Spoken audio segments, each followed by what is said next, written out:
Eu sou a professora Graça e vou dar para vocês, os alunos do terceiro ano do Colégio Emaús, as aulas de língua portuguesa, no caso que as videoaulas.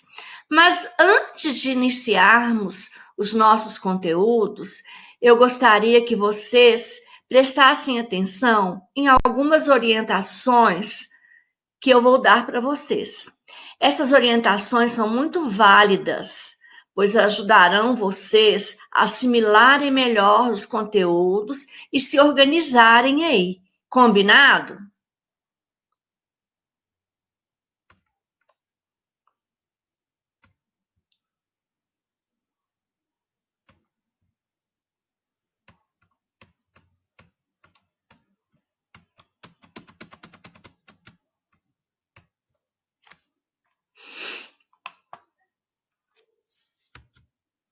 Orientações.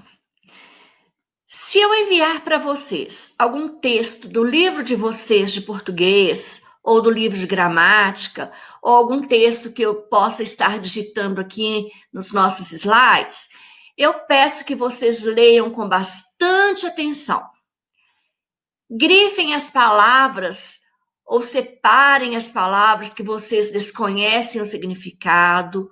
Busquem o significado das mesmas no dicionário para haver uma maior compreensão do texto e da atividade que você vai fazer. Se você não souber manusear um dicionário direito, peça a ajuda de um adulto, pois depois retornaremos às nossas aulas e nós vamos usar muito o dicionário em sala. Combinado? Outra dica que eu vou dar para vocês também é que escolham na casa de vocês um lugar tranquilo, onde não haja barulho, onde não haja interferência, para que vocês possam assistir às videoaulas, para que vocês possam ter um aprendizado prazeroso, significativo. E vai ser muito legal se tiver aí perto de vocês o pai, a mãe ou algum adulto responsável para assistir com vocês as videoaulas, para poder observar o que vocês estão aprendendo, como a professora está ensinando, se vocês vão conseguir assimilar direitinho, se vocês vão ter que retornar o vídeo. Mas vocês sabem, né? Podem voltar com o vídeo várias vezes para haver uma maior compreensão. E também, toda videoaula, nós vamos deixar aqui algumas atividades para vocês fazerem. E eu peço que vocês façam com capricho. Escrevam direitinho, prestem atenção na ortografia, prestem atenção na grafia, no traçado da letra de vocês. Caprichem na letra, observem bem o uso da letra maiúscula, da letra minúscula, quando for necessário, a pontuação. Caprichem bastante na letra, porque eu sei que vocês são capazes e eu confio no potencial de vocês. Combinado? Então vamos para a nossa aula de língua portuguesa. Dando continuidade onde nós paramos no nosso livro, nós temos lá quando nós usamos as palavras abril com L, abril com U, cauda com U e cauda com L. No caso do primeiro exemplo aqui, nós vamos falar das palavras cauda com U e cauda com L.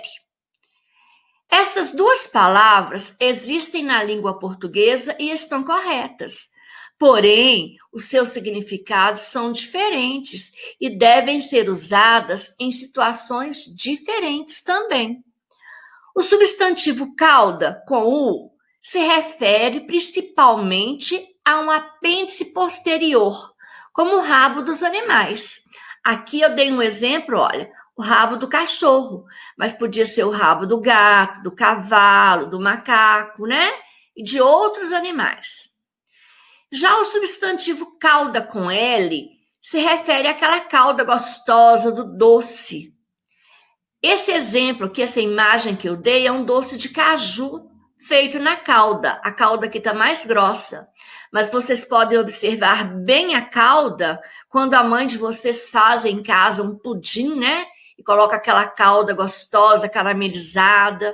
Ou então, quando vocês compram no supermercado, doce de figo, de pêssego, abacaxi em calda, né? Essa calda aí do doce é uma calda escrita com L. Combinado? Então, já vamos para o nosso primeiro desafio. Quem está sozinho aí, ou quem está com um acompanhante, com quem está com um colega, com o pai ou com a mãe, como que vocês completariam essas frases aí? Eu vou ler aqui só para dar um tempinho para vocês pensarem e fazer o nosso primeiro desafio. O macaco fica se balançando pela cauda com L ou pela cauda com U? O vestido da noiva tinha uma cauda com L ou com U? Uma cauda enorme. Adoro comer as caldas ou caldas dos doces da vovó. Quer pôr mais calda ou calda no pudim? A cauda ou cauda daquele gato está machucada. Então, eu li, você aí observou. Como você completou? Olha aqui como vai ficar. O macaco fica se balançando pela cauda com U, né? O vestido da noiva tinha uma cauda com U também enorme. Adoro comer as caldas com L dos doces da vovó. Quer pôr mais calda no pudim? Com L também. A cauda daquele gato está machucada. Quem conseguiu completar aí, ó? Quantos vocês acertaram? Eu aposto que tem gente que acertou tudo. E quem não acertou, volte ao vídeo, observe novamente, faça.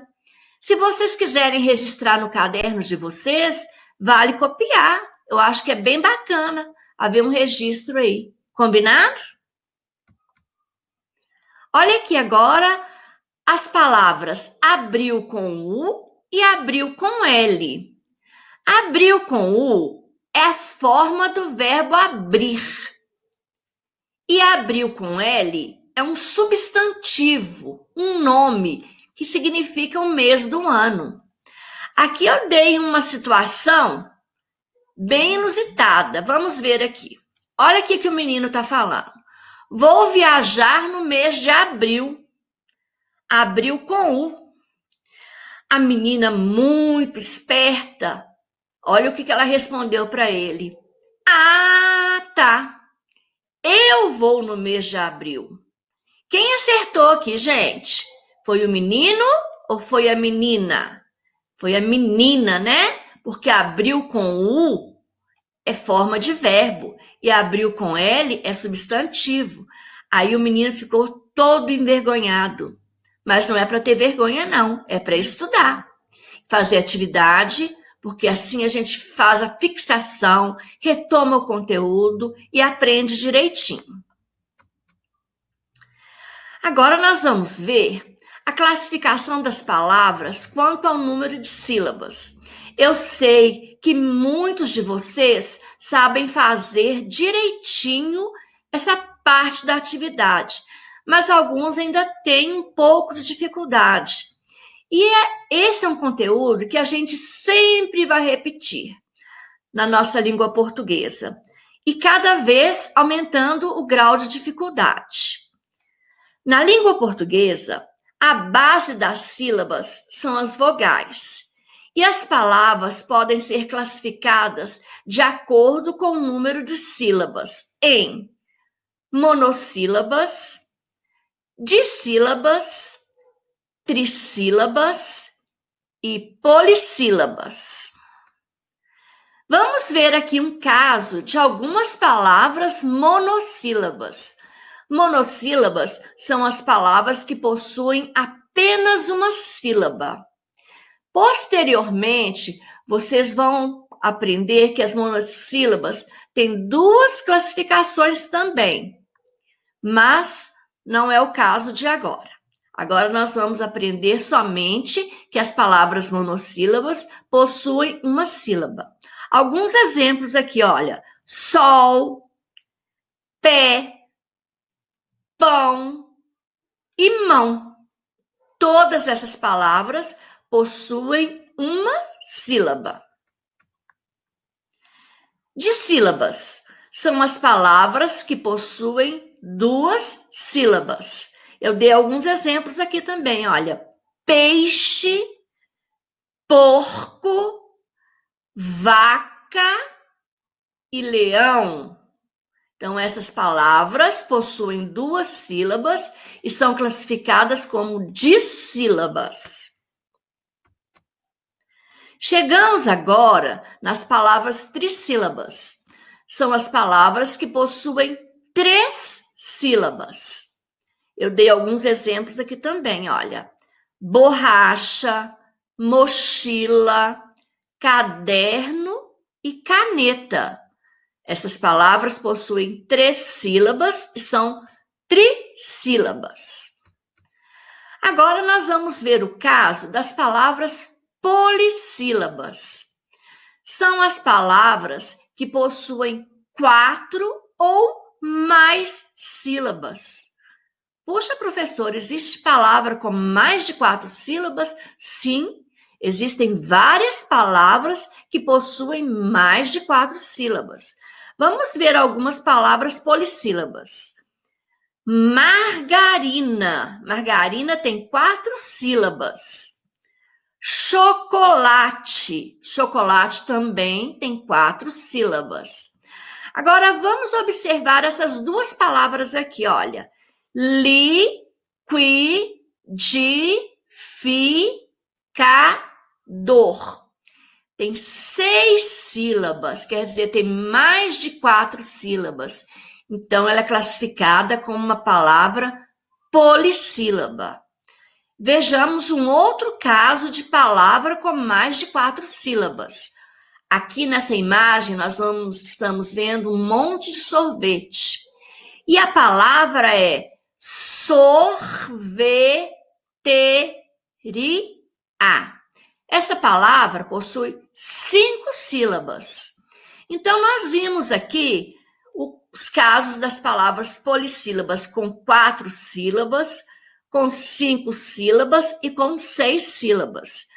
E como essas, existem várias outras palavras polissílabas com mais de 4 sílabas. Agora tem um desafio aqui para você. Você está perto de alguém aí? Peça ajuda. Se você não tiver, também preste atenção aqui enquanto eu estou conversando. É um desafio bem rápido para ver se você está atento. Eu quero que vocês falem um nome próprio, que é um substantivo próprio, com 4 sílabas. Depois, o nome de um animal com 3 sílabas. Depois, roupa com 2 sílabas, uma peça de roupa. Um meio de transporte com uma sílaba. Bom, eu acho que eu já dei tempo demais. É muito fácil, não é, pessoal? Vamos lá? Eu fiz aqui o nome de uma pessoa com 4 sílabas, eu coloquei Mariana. Mas tem vários outros nomes de pessoas com 4 sílabas. Tem Luciana, né? Adriana e outros mais. Animal com 3 sílabas, eu coloquei cavalo. Tem cachorro, né? E tem outros tantos animais cujo nome possui 3 sílabas. Uma peça de roupa com 2 sílabas, eu coloquei blusa. Mas tem mais? Tem muitas peças de roupa com 2 sílabas. Agora, um meio de transporte com uma sílaba, eu só conheço trem, eu não conheço outro. Será que existe outro? Se existe, depois eu vou querer saber o que você colocou. Combinado? Olha aqui, essas duas crianças estão conversando. E a conversa delas tem a ver também com divisão de sílabas. Vamos ver aqui o que o menino perguntou para a menina. Olha aqui o que ele perguntou. Aninha, como você faz quando está escrevendo uma frase e a palavra não cabe no fim da linha? Ele está com essa dúvida. E você também tem essa dúvida? Olha o que a Aninha respondeu para ele. Ora, Zezinho, eu separo em sílabas e escrevo o resto da palavra na outra linha. Foi por isso que aprendemos a separar em sílabas, não é? A Aninha está certa. Nós aprendemos a separar as palavras em sílabas porque muitas vezes a gente vai escrever uma frase ou um texto e não cabe no finzinho lá da linha a palavra. Tem gente que põe uma letra no fim, assim, e o resto da palavra na outra linha. Está errado. Você tem que, se você tiver dúvida, pega essa palavra, escreva ela num outro lugar abaixo, separe-a em sílabas para você perceber como você vai separar aqui no final da linha. E se não couber, escreva ela todinha na outra linha.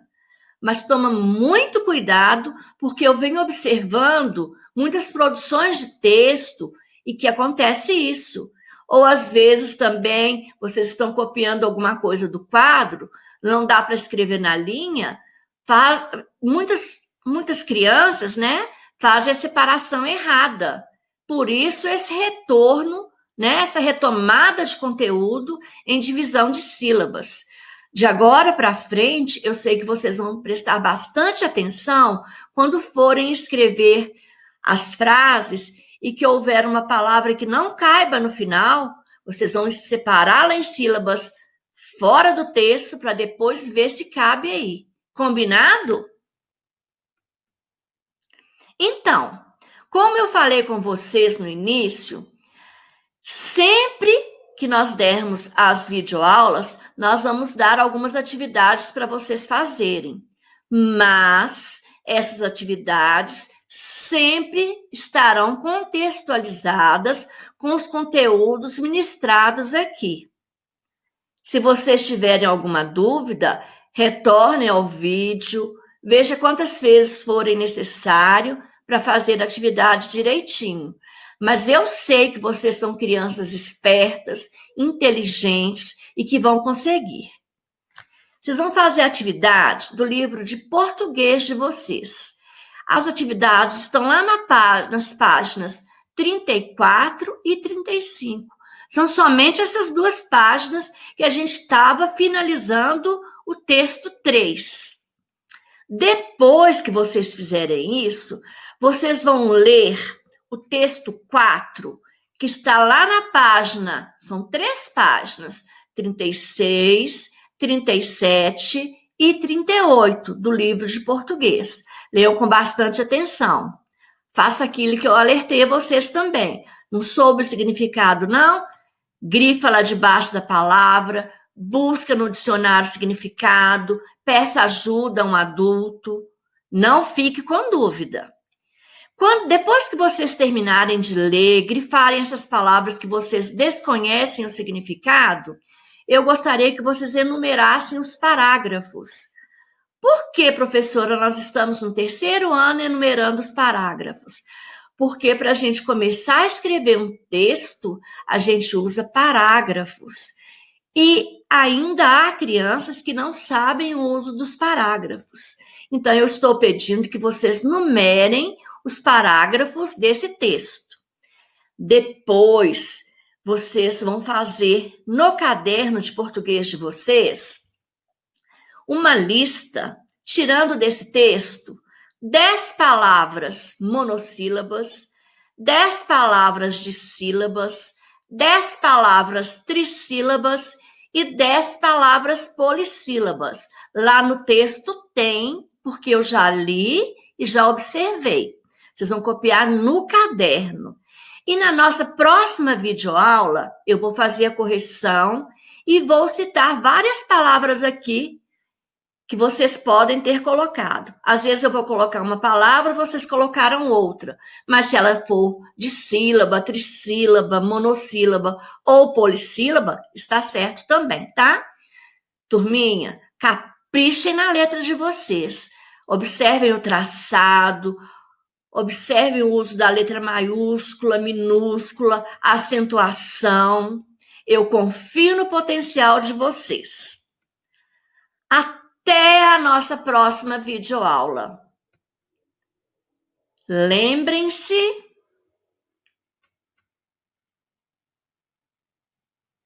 nós estaremos sempre juntos no caminho certo.